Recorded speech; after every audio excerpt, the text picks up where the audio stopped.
Hello friends, and welcome to Enclave Comics, a haven for all your comic needs from DC to Dark Horse. From my channel's premiere event, we're going to delve deep into the origins of a legendary comic book rogue, Electro. As you already can tell from the title of this video, we won't be discussing the classic 616 version with the Starfish mask. All jokes aside, today's episode is dedicated to the Earth 1610 version of the character known as Ultimate Electro.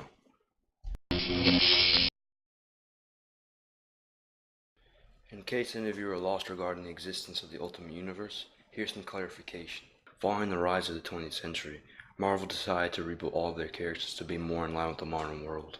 Of course, this includes Spider-Man, who was given a monthly series of issues starting in October 2000 and ending on June 2011, written by the awesome Brian Michael Bendis and drawn by Mark Bagley. However, the lightning-powered rogue did not make his first appearance until issue 10 of 2001, titled The Worst Thing. Featuring a completely reimagined Electro, who is currently working as a superpowered henchman for Kingpin. He is also being redesigned, having a bald head while wearing a black insulator suit with a cut-up collar emulating a lightning bolt symbol. His face is also sometimes drawn containing severe burn marks, which appear only in certain pages. Kingpin also has the Enforcers on his payroll, making their first appearance alongside their boss in issue 9 titled Meet the Enforcers. Anyways, getting back on track, I won't spoil too much, but the whole story starts with Kingpin throwing a dinner party at Fisk Towers, when all of a sudden, he and his minions are interrupted by Spider-Man, who at this point has only faced Green Goblin and the Enforcers as main villains, so Parker really isn't a battle-hardened crime fighter yet, and still has a lot more to learn about being a hero. Hilarity ensues shortly before Electro zaps Spider-Man quite viciously, as Kingpin mistakenly calls him Electra, a nod to the famous Daredevil assassin who falls in love with Matt Murdock and is also his occasional adversary. Later in issue 11 and 12, Electro encounters Spider-Man, who is trying to solve the recent murder case involving Mr. Big, leader of the Enforcers, who attempts to converse with the rogue and figure out how he got his powers, but Electro refuses to tell him. Spider-Man defeats Electro by breaking a water pipe to surge out his electrical powers. It wasn't until issue 17 that Electro got his true origin revealed.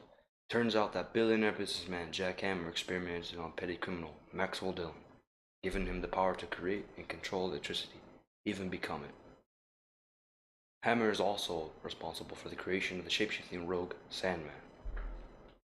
Electro is then sold to Kingpin in exchange for construction contracts.